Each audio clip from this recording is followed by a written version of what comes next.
by Councilman Mike Bonin, the great councilman of the 11th District. And I'm going to ask Ms. Yee, Ms. Christine Hollis, to announce our committee as we go forward. Thank you. Yes. Do you want to take the two commissioners? Yes, that'd be fine. Okay. Under item 1, the mayor submits for council confirmation his reappointment of Mr. Gabriel Ishagian to the Board of Airport Commissioners for the term ending June 30th, 2019. Would you like them together?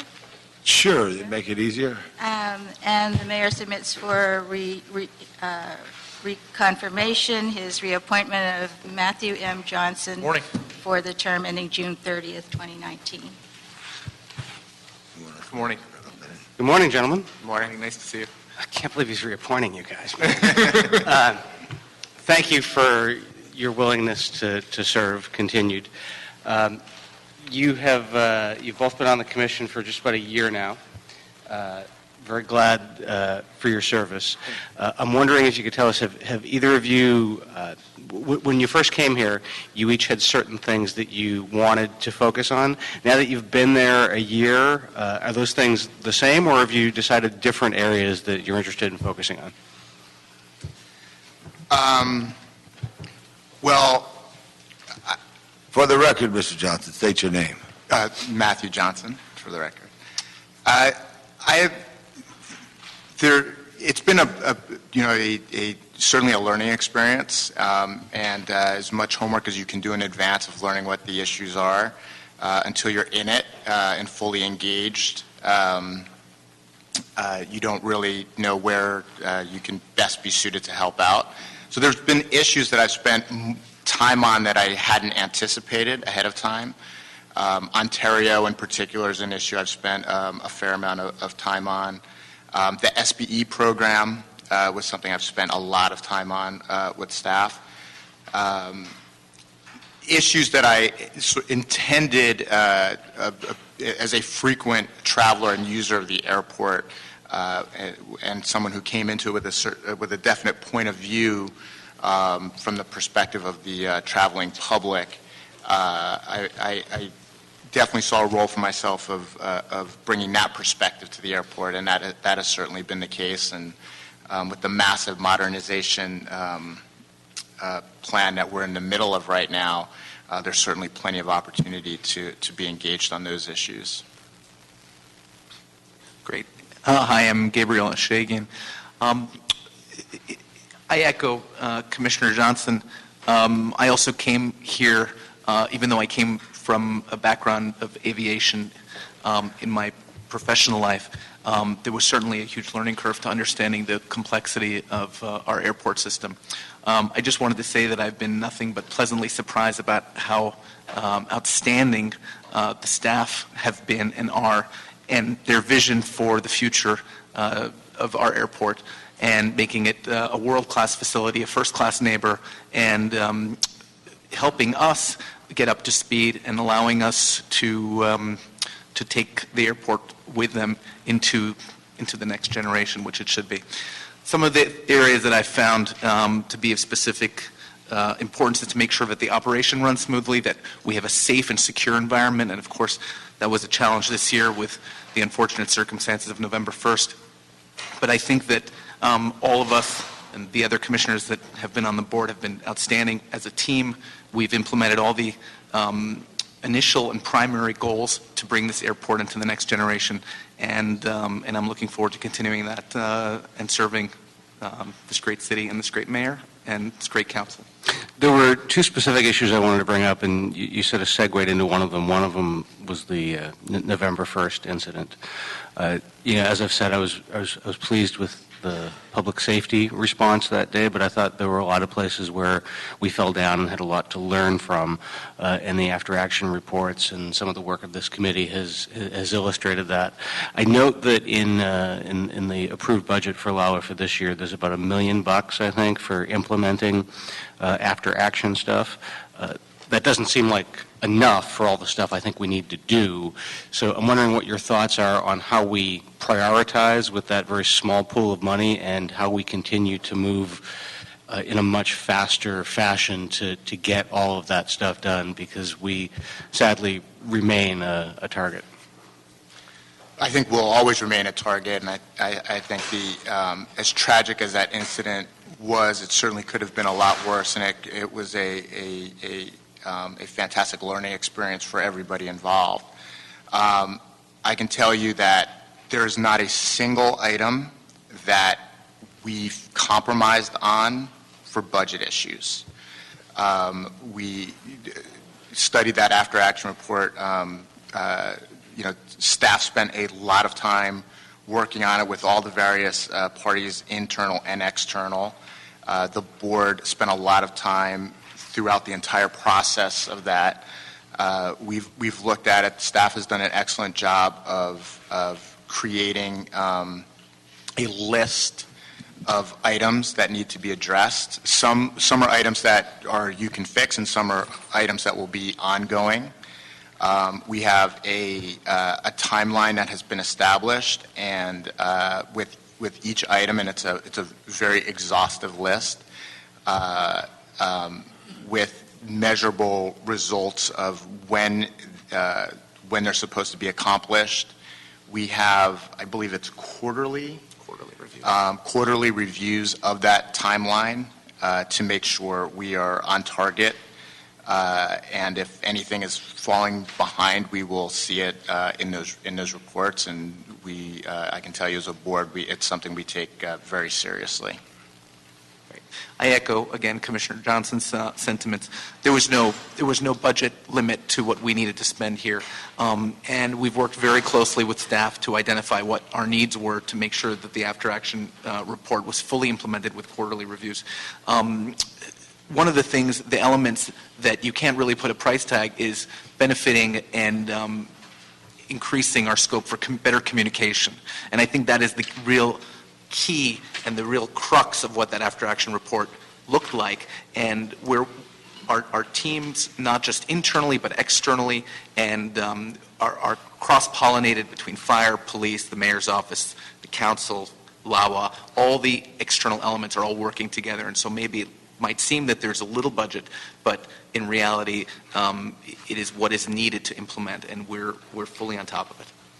Good to hear. Before the one-year anniversary, I'll probably do a motion asking for a status report in council, particularly on the whole of community aspects of mobilizing everybody to make sure that they're part of our response. Second question I had was about ground transportation improvements.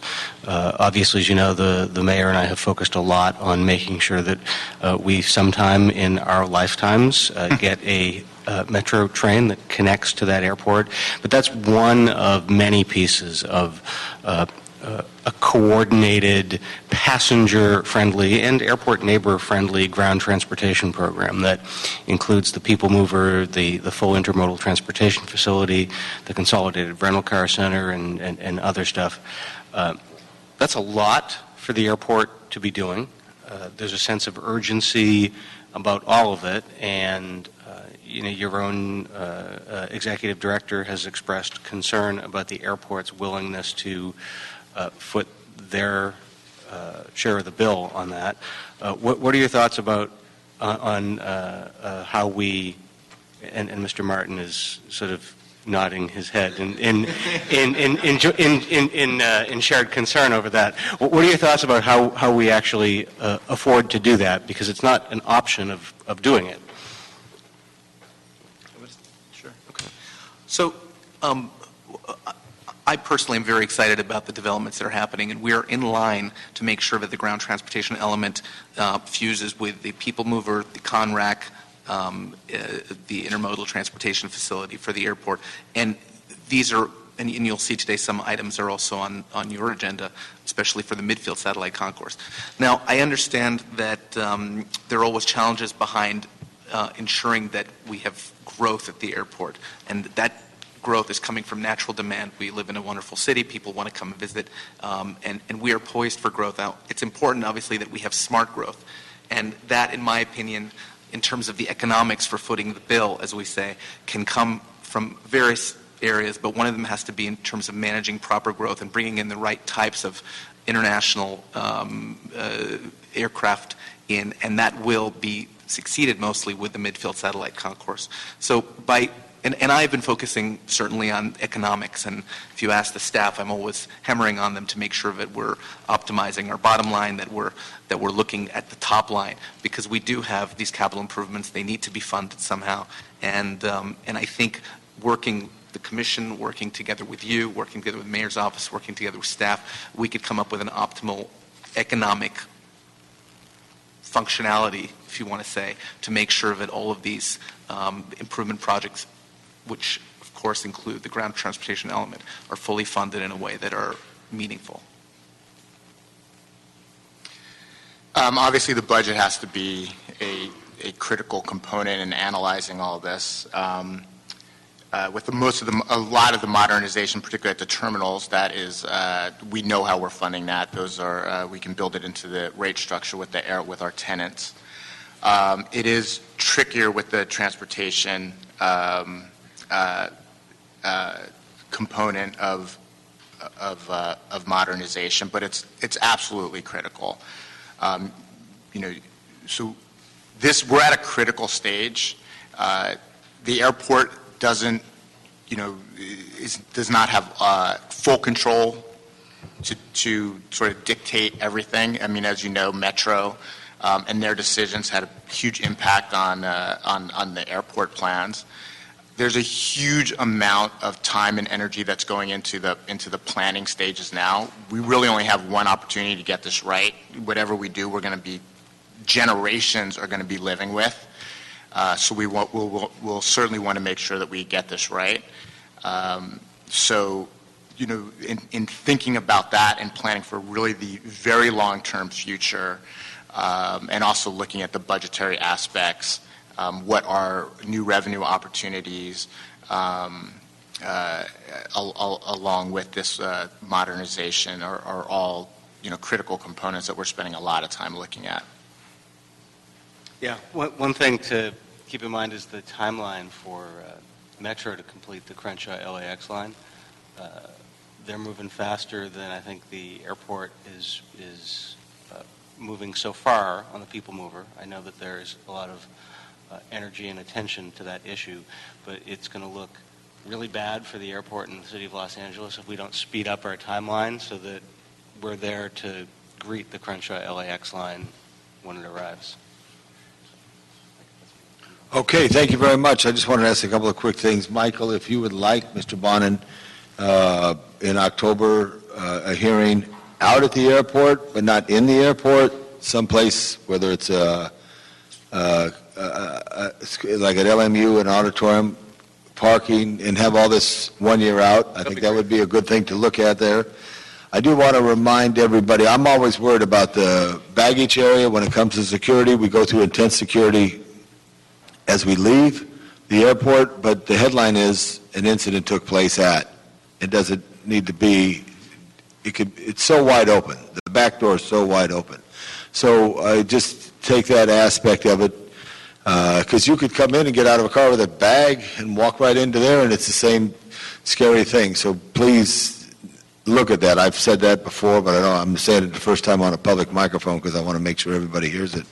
The other thing I did want to mention there that in the commission, have you decided someone's the Metro liaison? Or who's the hardest working person on the commission who's working? Is that you, Mr. Johnson? I would say all the commissioners are working very hard. But I think I would just say... There are I would say Commissioner Hsu has probably spent the most time on that issue. There's been a number of briefings that I have been a part of, and Commissioner Burton has also been a part of, along with Commissioner Hsu. Yeah, it's all relationships, but it's so important. So having that one relationship is real important. The key that I worry about in the future for Los Angeles, because three things built this city: the water that Mulholland brought, the Port of Los Angeles that Phineas Banning created. He came from Wilmington, Delaware. That's why there's a Wilmington in Los Angeles. And L.A. International Airport, when it transformed from Mines Field. That energy has made this city and the region very special. That being said, I worry about the new aircraft that they could hop to Las Vegas.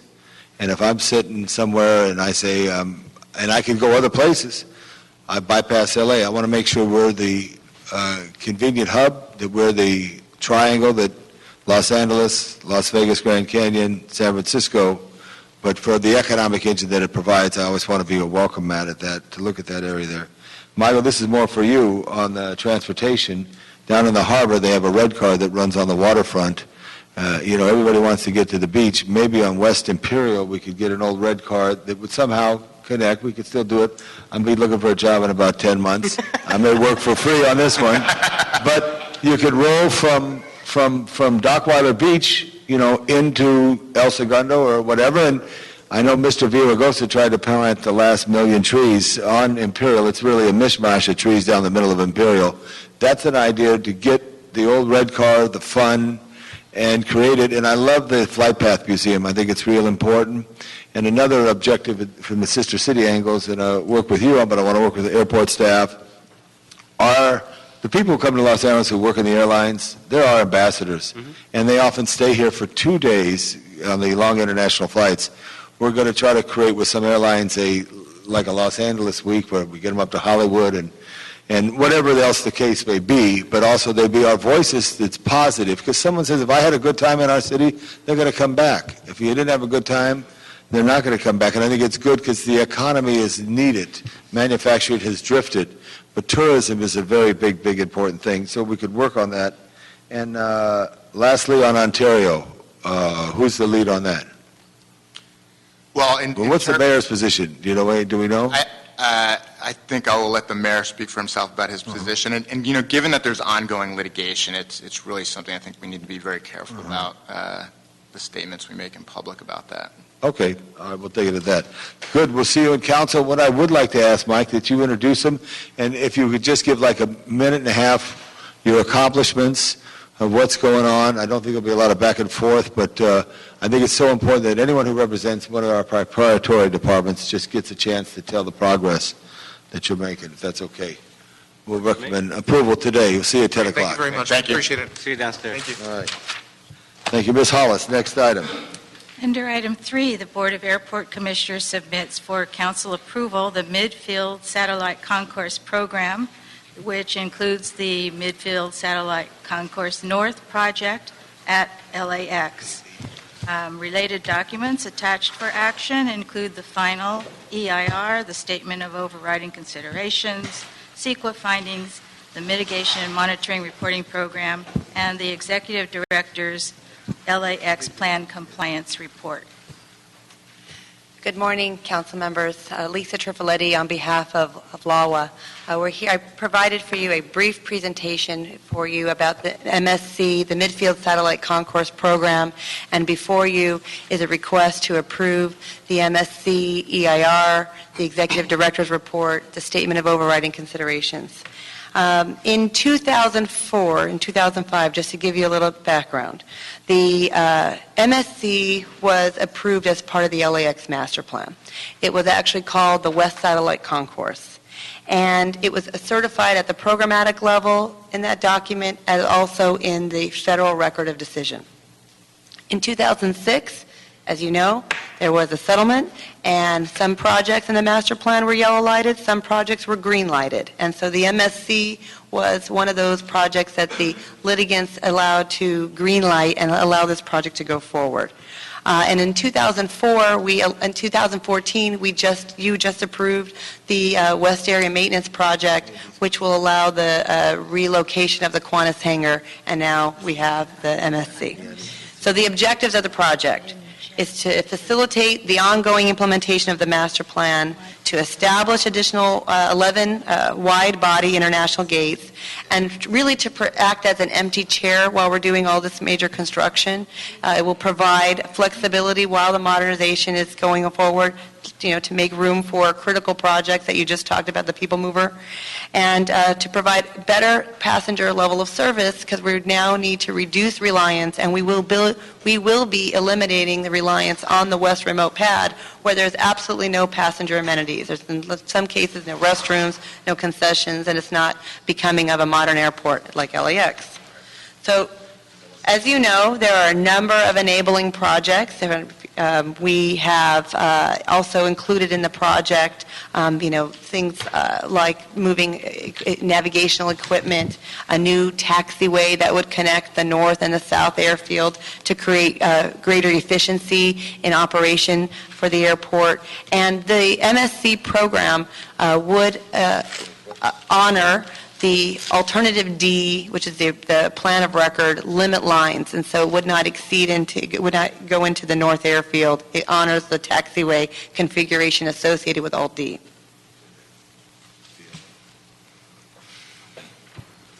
Thumbs up on that Yep. one, by the way. I'm sorry? Thumbs up on that. Okay. The EIR really was structured to do two things. It was to analyze the MSC program as a whole, and the program as a whole, just to repeat, is a full concourse build-out that would allow up to 29 gates, included with a new central terminal processor, and it would be connected by an underground automated people mover system that would be a secure airside connector. The project is so large and complicated, so that we are now moving forward, and the EIR anticipates moving forward on the first phase, which is what we call MSC North. And so that would bring on the first 11 gates, which would be served by busing that already exists at our existing terminals. And I think, in terms of the EIR, to talk through, we did a full-blown public outreach program. We were able to screen out a bunch of topics early on. We carried forward air quality analysis, human health risk, transportation analysis, and we did include some of the greatest measures related to construction, clean construction program, modeled after not only what we've done, what Metro has done, and what the AQMD has requested. And in fact, we did not get a comment letter from the AQMD because we incorporated really clean construction technology, the 2010 haul trucks. Those are the kinds of things that we didn't receive. And we only received 7 public comment letters throughout the entire process, 2 of which were support letters. So we are, we're very blessed to have such a wonderful process. And just in terms of, we are here before you today to ask for your final certification of the environmental. Mr. Bond has a couple of questions. Sure. Glad to see that we're here on this. When we green-lighted this, I don't think we thought that it would take this long to get this far. Even the green lights feel a little bit like yellow lights sometimes. This is one of the best projects at the airport that almost nobody knows about. This has not sort of seeped into the public imagination, and we really need to do a good job explaining this, because the current remote gates are pathetic, and this is a significant upgrade. So I'm glad to see this. This was, as you said, in the settlement discussions in 2005, 2006. This wasn't really a point of much discussion at all. I mean, everybody around the table, airport and neighbors, were all very much in favor of this. So glad to see it going. I had a question about how it's going to be accessed. You mentioned the underground people mover for one point, and then you mentioned buses for at what other point? Roger Johnson, Deputy Executive Director. We are doing, while we're out procuring the design-build contractor, we are continuing to do some of the project definition on this, and what we're looking at right now is hoping that we're going to find feasible and design into the project a direct automated people mover connection from the Tom Bradley terminal to the midfield. That will be an underground tunnel. That could be either a moving walkway or it could be a bidirectional train. That's still part of the study that we're doing. As an additional part of that study, between the planning group working under Steve Martin and my group, we're also looking at the best orientation for a deeper, full underground automated people mover that could connect the midfield satellite to the rest of the central terminal area. So this wouldn't be part of the people mover we were referencing in the previous one. This would be a separate people mover? Yeah. We're looking at that. So people mover from the con rack to the central terminal area is above ground, I think, Right. 60 or 70 feet above grade. And the airside one, which would be secure after you've gone through security, is 30 to 50 feet Feet below grade. grade. So the airlines love this project. The airlines Yes, they need this. Yes. really don't care much if people have to crawl over broken glass to get to the terminals. Yeah. So they're not all that wild about the people We moving. do. Yeah. Is there a way to design and shape this project so that the people mover from the terminal is incorporated as part of this, so it's part of what the airlines are paying for, rather than having a separate discussion or negotiation with them over the people mover? I would agree the airlines support this project 100%. I think they actually are quite concerned about, okay, how are people getting to and from? And when, for those airlines that get promoted, they're wanting something other than crawling through a bus and crawling up a set of stairs to get to the airplane. To deal with the financing, we assume that the airlines will pay for any connection to the midfield in its entirety. The rates and charges framework that we have at the airport that we adopted about a year and a half ago will have the airlines paying a substantial portion of the landside people mover, along with the rental car companies. We haven't figured out the exact plan of finance, and I think the airlines have understood that they are going to contribute to the landside people mover. How much it costs and how much gets allocated to, let's say, the terminal area rates and charges hasn't been negotiated or determined yet. But they understand, I think, that they're going to get part of that bill. Okay. Lisa talked about how clean the construction is going to be. How quiet is the construction going to be? What's going to be done to deal with noise impacts for the residential community?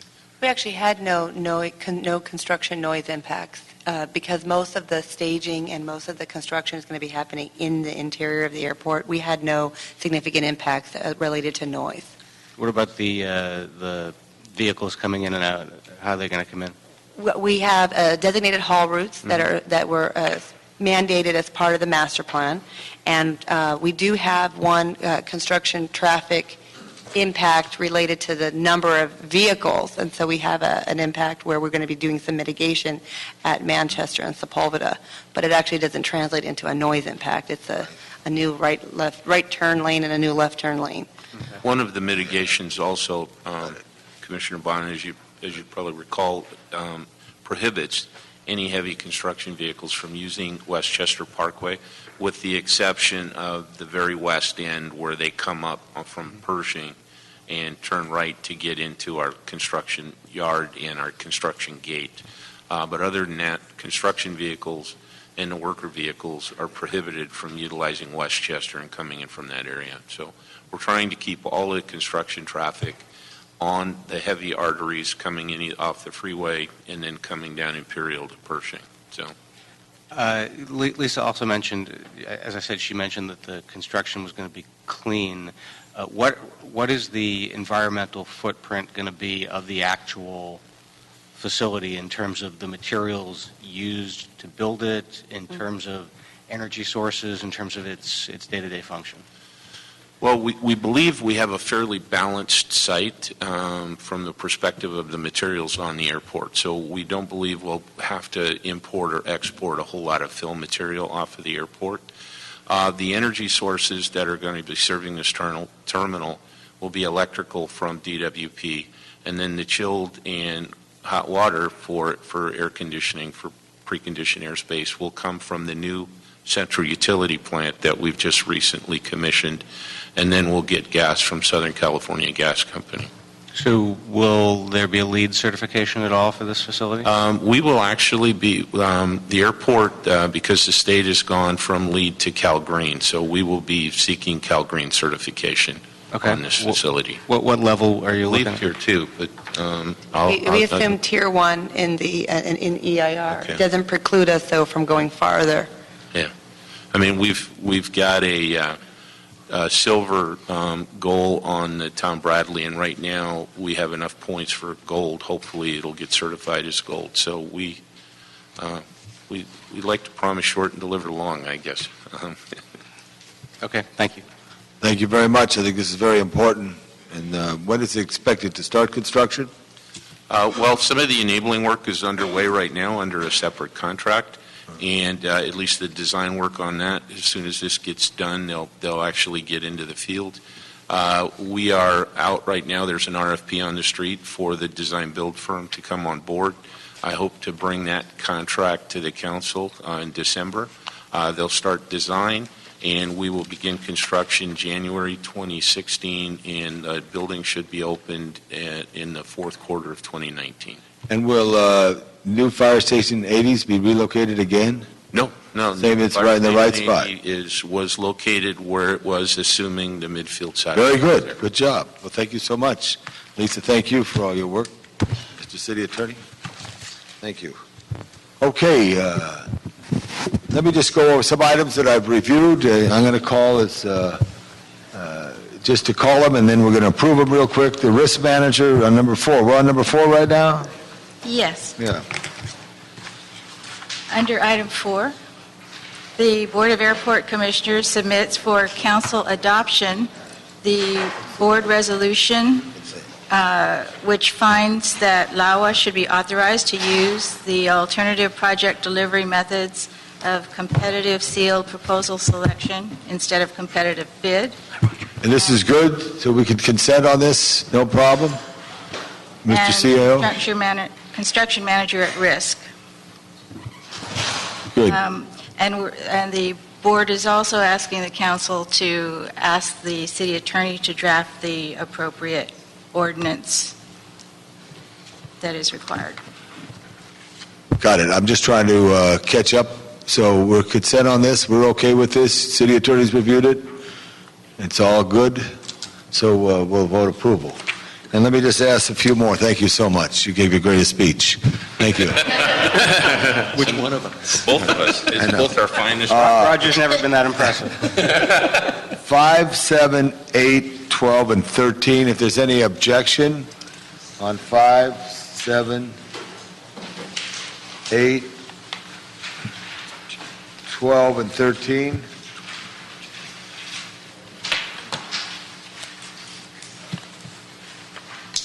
And so is that okay, Mr. Bonin? Okay.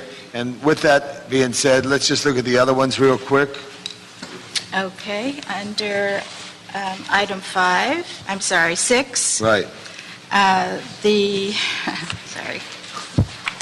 The Board of Airport Commissioners submits for approval the First Amendment to the lease with Pacific Aviation Development, which is a lease for development of a propeller park at Van Nuys Airport.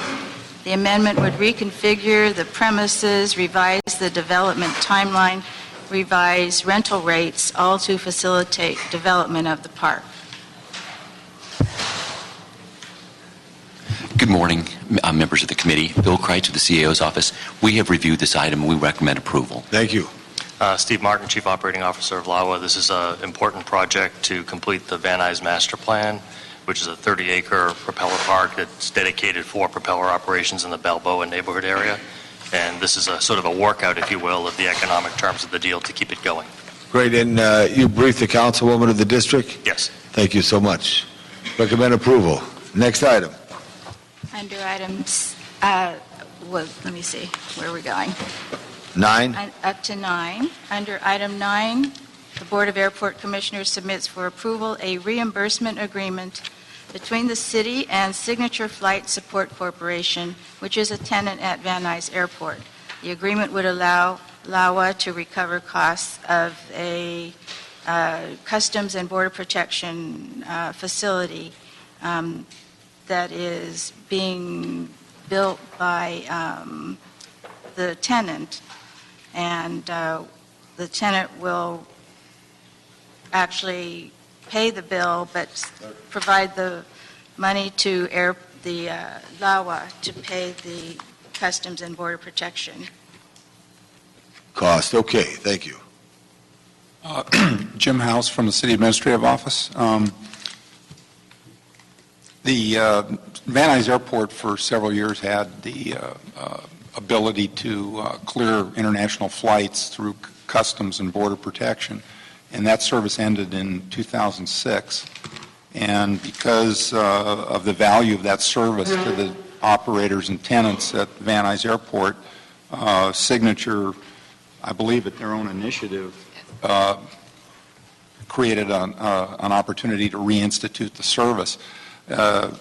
Before 2006, the service was free to the users, and since that time, they've instituted a new policy whereby it can be only provided if there's in a facility of this type on a fee basis. So this agreement basically would allow Signature to collect the fees on behalf of the users of the airport. Right, the CAO supports it. Yes. See, and the airport department supports it. Yes, we do. This is good for business. It's very good. Okay, any, recommend approval. Thank you. Next item. Under item 10, the Board of Airport Commissioners submits for approval a lease and license agreement with Virgin Atlantic Airways for the development of premier passenger lounge space in Terminal 2 at LAX.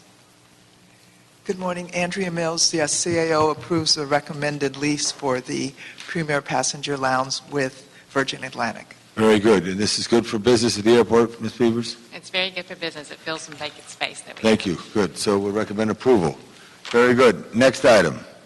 Yes, under item 11, the Board submits for approval a concession agreement with Lenlin Limited, doing business as ICE Currency Services USA, to provide currency exchange and business services at LAX. This is for a term of 7 years and a potential maximum term of 10 years. Bill Kreitzer, the CAO's office. Yeah, we recommend this too, especially in view of the fact that it leverages $1.7 million in capital improvements by the vendor and would result in $57.5 million in revenue to allow over a 7-year primary term. You make $57,000? I'm sorry, did I say 57,000? No, I said it. $57.5 million. $57 million? Yes. How do you do it, and how do you do that? That means they must change $1 billion there, right? Well, it's over a 7-year period, and there are multiple services, but I'll defer. There are a lot of services, but there's about 300,000 transactions with 50 currencies that we have booked in the last year, in the last few years. And so we make money off of a MAG, a minimum annual guarantee, or a percentage off of the revenue that they get. We're good with it. Thank you. We'll vote approval. Very good. Just a comment. I would love to figure out how much the swing in hotel phone charges, because now everybody has a cell phone, and using a hotel phone years ago used to cost so much money. You remember that? Mm-hmm. And also, what's the string on currency exchange from 20 years ago? But we'll ask that at another date. Okay. Okay. Thank you. Remember hotel? Under item 14, the Board of Harbor Commissioners submits for approval the authorizing resolution for issuance of not to exceed $200 million Harbor Department revenue bonds and not to exceed $198 million in Harbor Department refunding revenue bonds. The resolution would authorize the private sale of the bonds, would authorize selection of underwriting firms to conduct the private sale, and would approve the principal financing documents for the sale. CAO. Alvin Newman, CAO's office.